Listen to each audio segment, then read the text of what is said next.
అంతర్గత బలం, భావోద్వేగ లోతు మరియు కష్టాలను ఎదుర్కొనే సామర్థ్యాన్ని రీబర్త్ జనరేషన్ గల ఏకైక రాశి అయిన వృశ్చిక రాశి 2026-27 పరాభవనామ సంవత్సరంలో ఏ విధంగా ఉందో ఈ వీడియో ద్వారా తెలుసుకోండి.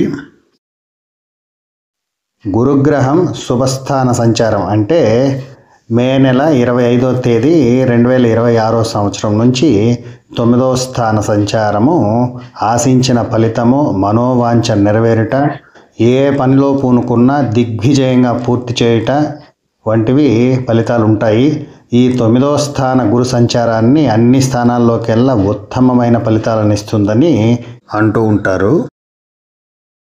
గత 12 సంవత్సరాల కాలంలో మీరు పొందవలసినదంతా ప్రతి ఒక్కటి ఈ సంవత్సరం అంటే 2026 సంవత్సరంలో ఆ యొక్క ఫలితాలన్నీ లభిస్తుంది.